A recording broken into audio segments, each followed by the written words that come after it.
Dilip dive के इस नए गहरा विश्लेषण में आप सबका स्वागत है। आज हम किसी आम विषय पर चर्चा नहीं करने वाले हैं। बिल्कुल नहीं। हाँ, ये कोई आम पॉडकास्ट नहीं है जहां हम बस ऊपरी बातें करते हैं। आज हम इंटरनेट के सबसे बड़े प्लेटफॉर्म्स को चलाने वाले सिस्टम आर्किटेक्चर की बिल्कुल गहराई में उतरेंगे। सही कहा आपने। ये सच में एक डीप डाइव होने वाला है। तो आज हमारे पास जो स्रोत सामग्री है, जो सोर्स मटेरियल है, वो सीधे मेटा की इंजीनियरिंग टीम के सर्वर रूम से आई है। ये एक इंजीनियरिंग ब्लॉग पोस्ट है जिसका टाइटल है FFmpg at Meta, media processing at scale, और ये पोस्ट 2 मार्च 2026 को पब्लिश हुआ था। हाँ, तो आज का हमारा मिशन ये समझना है कि दुनिया की सबसे बड़ी टेक कंपनियां अपना इतना विशाल मीडिया डेटा आखिर प्रोसेस कैसे करती हैं। मतलब जो डेटा रोजाना अरबों की संख्या में जनरेट हो रहा है। और सबसे हैरान करने वाली बात यह है कि मेटा जैसी $1 ट्रिलियन कंपनी इस काम के लिए एक ओपन सोर्स सॉफ्टवेयर पर पूरी तरह से निर्भर है। चलिए इसे थोड़ा खोलकर समझते हैं। देखिए, जब हम FFmpeg की बात करते हैं तो इसको डिजिटल मीडिया की दुनिया का स्विस आर्मी नाइफ या एक मल्टी टूल मान लीजिए। एकदम सही कंपैरिजन है। ये सिर्फ एक सॉफ्टवेयर नहीं है, बल्कि ऑडियो और वीडियो कोडेक्स, कंटेनर फॉर्मेट्स को हैंडल करने का पूरा इकोसिस्टम है। और सोर्स के हिसाब से मेटा हर दिन इस FFmpeg और उसकी डायग्नोस्टिक बाइनरी, जिसे FF प्रोब कहते हैं, हाँ, FF प्रोब, उनको 10 अरबों बार चलाता है। 10 अरबों बार हर एक दिन। ये स्केल वाकई दिमाग घुमाने वाला है। यहाँ जो चीज सबसे ज्यादा आकर्षक है वो ये है कि इस सिस्टम को किस लेवल के ट्रैफिक का सामना करना पड़ रहा है। एक माइक्रोसेकंड की देरी या 1 बाइट का भी मेमोरी लीक होना तो पूरे डेटा सेंटर पर असर पड़ सकता है। सही बात है। मेटा के ऐप्स पर रोजाना 1 अरब से ज्यादा, मतलब 1 बिलियन से अधिक वीडियो अपलोड होते हैं। अब चाहे वो कोई छोटी सी रील हो या लंबा हाई डेफिनेशन वीडियो, हर एक को एक कॉम्प्लेक्स ट्रांसकोडिंग पाइपलाइन से गुजरना पड़ता है। और मुझे लगता है यहीं से वो मेन टकराव या कॉन्फ्लिक्ट शुरू होता है, क्योंकि मेटा की ज़रूरतें इतनी अलग और स्पेसिफिक थी कि जो standard open source FFmpeg market में था वो उनके लिए काफ़ी नहीं था। बिल्कुल काफी नहीं था। इसीलिए कई सालों तक मेटा ने FFmpeg का अपना एक अलग इंटरनल फॉर्क मेंटेन किया। फोर्क का मतलब वही ना कि मेन प्रोजेक्ट की एक कॉपी बनाकर उसमें अपने हिसाब से चेंजेस करना। हाँ, एग्जैक्टली। उन्होंने उस इंटरनल वर्जन में थ्रेडेड मल्टीलेन इनकोडिंग और रियल टाइम क्वालिटी मैट्रिक्स जैसे फीचर्स डाले थे।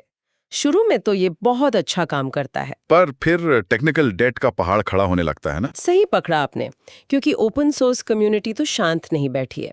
मैं FFmpeg में लगातार नए कोडेक्स आ रहे थे, AV1 या VVC जैसे सिक्योरिटी पैचेस लगातार आ रहे थे। तो अब मेटा को अपने सिस्टम को सिक्योर रखने के लिए उन नए अपडेट्स को अपने उस कस्टमाइज्ड इंटरनल फोक में लाना पड़ता होगा। और इस प्रोसेस को टेक्निकल भाषा में रीबेसिंग कहते हैं।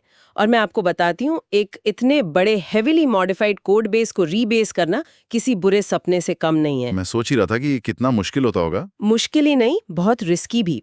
जब मेटा के अपने कस्टम फीचर्स उनके साथ मैच नहीं खाते हैं, इसे रिग्रेशंस कहते हैं। मतलब जो कोड कल तक परफेक्टली काम करा था वो अपडेट के बाद अचानक टूट गया या एरर देने लगा। हाँ, इस वजह से मेटा ऐसी स्थिति में फंस गया था जहां उन्हें एक ही सॉफ्टवेयर के 2 अलग-अलग वर्जन्स चलाने पड़ रहे थे। एक पुराना स्टेबल वर्जन जिसमें उनके कस्टम फीचर्स थे, और दूसरा नया ओपन सोर्स वर्जन जो मॉडर्न फॉर्मेट्स को सपोर्ट करता था। ये तो एक क्लासिक इंजीनियरिंग प्रॉब्लम बन गई, जहां सिस्टम की कॉम्प्लेक्सिटी उसे ही धीमा कर रही है। और इसी कॉम्प्लेक्सिटी को खत्म करने के लिए मेटा ने एक बहुत स्ट्रेटेजिक फैसला लिया। उन्होंने FF लैब्स, वीडियोलैन और ओपन सोर्स कम्युनिटी के साथ सीधे पार्टनरशिप की, ताकि उनके जो भी कस्टम फीचर्स हैं उन्हें ओपन सोर्स FFmpeg की मेन ब्रांच में यानी अपस्ट्रीम में जोड़ दिया जाए। यहाँ आकर बात वाकई बहुत दिलचस्प हो जाती है। हाँ, क्योंकि अब यहाँ से हम उन स्पेसिफिक टेक्निकल छलांगों की बात करेंगे जो मेटा ने ओपन सोर्स कम्युनिटी के साथ मिलकर की हैं, जिसमें सबसे पहला बड़ा फीचर था मल्टीलेन ट्रांसकोडिंग। तो इसको थोड़ा सिंपल तरीके से समझते हैं। जब भी हम इंटरनेट पर कोई वीडियो देखते हैं तो हमारे नेटवर्क के हिसाब से वीडियो की क्वालिटी अपने आप बदलती रहती है ना? बिल्कुल, इसे अडैप्टिव बिटरेट स्ट्रीमिंग या ABR कहते हैं। हाँ, डैश या HLS प्रोटोकॉल्स के जरिए ये होता है। तो इसके लिए सर्वर पर एक ही वीडियो की अलग-अलग रेजोल्यूशंस में कॉपीज होनी चाहिए, जैसे 1080p, 720p, 480p। इसे ही ABR लैडर कहते हैं। सही। अब पहले क्या होता था लेगेसी सिस्टम में, अगर आपको ये 4 अलग क्वालिटीज बनानी है तो FFmpeg की 4 अलग कमांड्स चलानी पड़ती थी। मतलब सिस्टम उस एक ओरिजिनल 4K वीडियो को 4 अलग-अलग बार डिकोड कर रहा है। हाँ, और CPU साइकिल्स और मेमोरी बैंडविड्थ के हिसाब से ये बहुत ही इनएफिशिएंट प्रोसेस है। एक ही डेटा को बार-बार रीड करना और डिकोड करना बहुत बड़ा वेस्ट है, खासतौर पर जब आप रोज 1 अरब वीडियोस प्रोसेस कर रहे हो। तो फिर मेटा ने इसका क्या सॉल्यूशन निकाला और उसे अपस्ट्रीम कैसे किया? उन्होंने जो सॉल्यूशन बनाया उसे पैरेलाइज्ड वीडियो एन्कोडिंग कहते हैं। इसमें FFmpeg वीडियो को सिर्फ एक बार डिकोड करता है। बस एक बार। अच्छा, और फिर उन अनकम्प्रेस्ड रॉ फ्रेम्स को मेमोरी में रखा जाता है और एक ही वक्त में पैरेलल तरीके से अलग-अलग एन्कोडर्स में फीड कर दिया जाता है। ये तो बहुत ही स्लीक आर्किटेक्चर है। डिकोड का हेवी लिफ्टिंग एक बार किया और फिर थ्रेड्स के जरिए अलग-अलग एनकोडर्स को दे दिया। पर 25 साल पुराने सी कोड बेस में इसे इंप्लीमेंट करना आसान तो नहीं रहा होगा। ये FFmpeg के इतिहास के सबसे कॉम्प्लेक्स रीफैक्टरिंग प्रोजेक्ट्स में से एक था। ये कोई एक दिन का काम नहीं था। वर्जन 6.0 से इसकी शुरुआत हुई और 8.0 तक आते-आते इस आर्किटेक्चर को पूरी तरह स्टेबल किया गया। बड़ा फायदा सिर्फ मेटा को नहीं हुआ।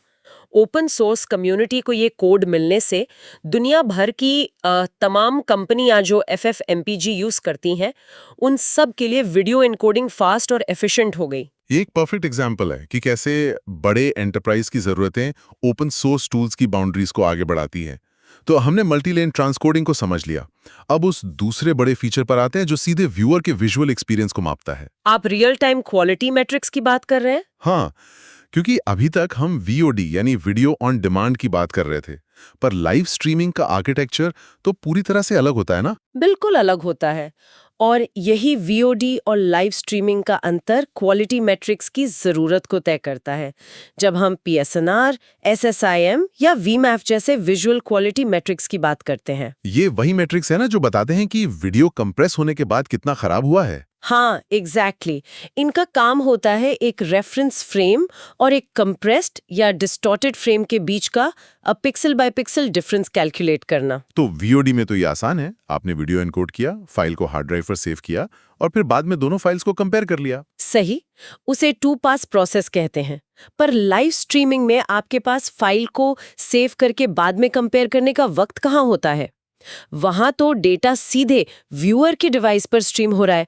हर मिलीसेकंड कीमती है। तो अगर हम लाइव स्ट्रीम को उसी वक्त मेजर नहीं कर पा रहे तो वो तो एक ब्लाइंड स्पॉट बन गया। अगर हम इसे बड़े पैमाने पर देखें तो मेटा को अपने लाइव ब्रॉडकास्ट्स के लिए ये जानना बहुत जरूरी था कि कहीं कोई एनकोडर ज्यादा अग्रेसिव कंप्रेशन तो नहीं कर रहा जिससे वीडियो फटने लगे। फिर उन्होंने इस ब्लाइंड स्पॉट को कैसे हटाया? इसके लिए FFmpeg 7.0 में एक बहुत ही इनोवेटिव फीचर लाया गया है। इसे इन लूप डिकोडिंग कहते हैं। इन लूप डिकोडिंग ये कैसे काम करता है? इसका आर्किटेक्चर बड़ा दिलचस्प है।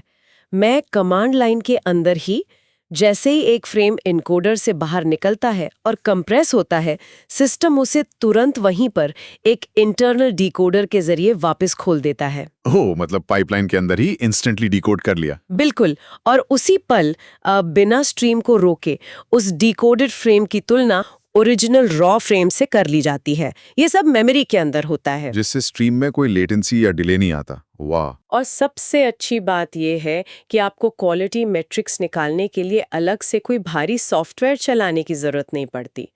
इस एक इन लूप डिकोडिंग फीचर के अपस्ट्रीम होने से मेटा को इतना कॉन्फिडेंस मिल गया कि उन्होंने अपना पुराना इंटरनल फोक हमेशा के लिए छोड़ दिया।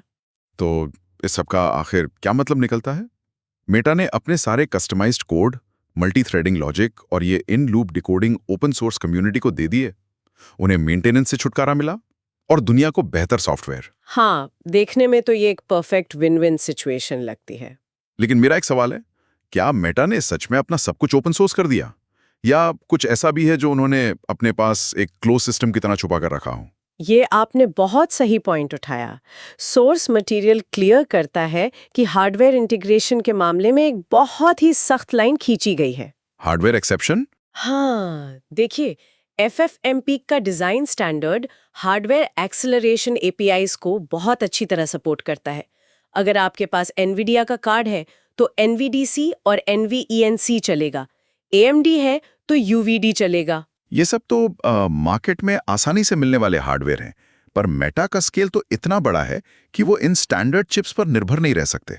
उन्होंने शायद अपना खुद का कस्टम सिलिकॉन बनाया है ना? सही कहा। उन्होंने वीडियो ट्रांसकोडिंग के लिए अपना खुद का एसिक डेवलप किया है।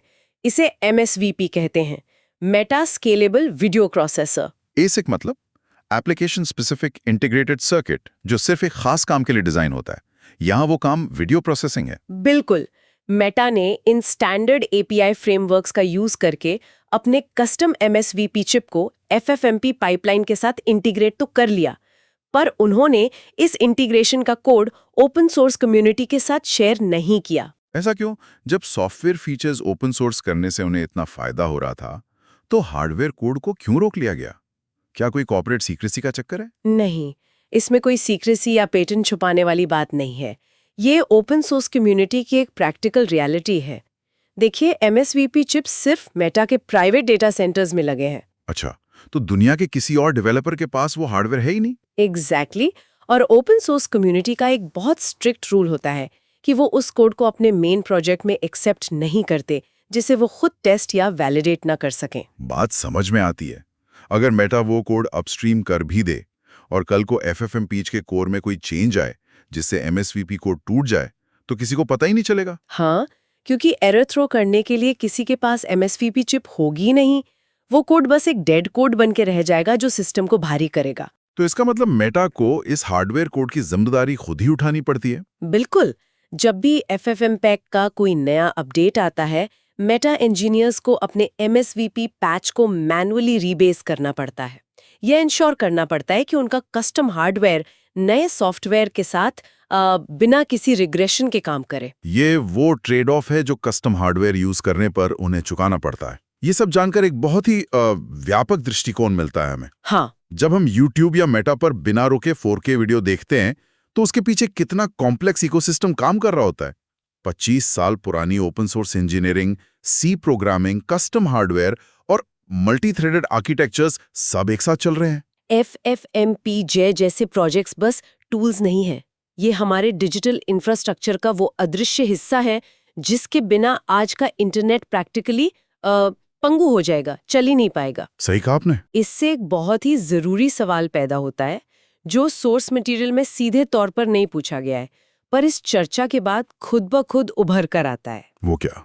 आज हमने देखा कि मेटा जैसी $1 ट्रिलियन कंपनी, जिसके पास दुनिया के बेस्ट इंजीनियर्स हैं जो अपने खुद के सिलिकॉन चिप्स बना रही हैं, वो अपने कोर ऑपरेशंस के लिए एक 25 साल पुराने ओपन सोर्स प्रोजेक्ट पर फुल्ली डिपेंडेंट है, जिसका मेंटेनेंस मोस्टली वॉलंटियर्स और छोटी कम्युनिटीज करती हैं। हाँ, तो इस निर्भरता का इकोनॉमिक और सिक्योरिटी मॉडल आखिर क्या है? अगर कल को इन ओपन सोर्स मेंटेनर्स को बर्नआउट हो जाए या फंडिंग की कमी से प्रोजेक्ट धीमा पड़ जाए तो क्या होगा? ये एक बहुत ही डिस्टर्बिंग थॉट है, खासतौर पर सप्लाई चेन अटैक्स के कॉन्टेक्स्ट में, जहां हमने देखा है कि बेसिक पैकेजेस में वल्नरेबिलिटीज छोड़ दी जाती हैं। बिल्कुल।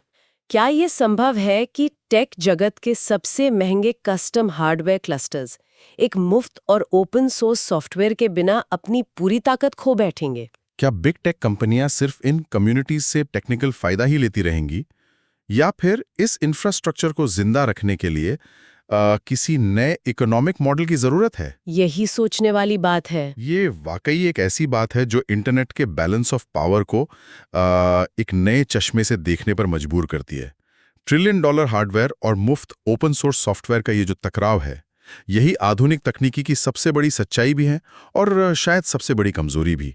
हम इस सवाल को आज यहीं खुला छोड़ते हैं ताकि आप खुद इस पर गहराई से विचार कर सकें।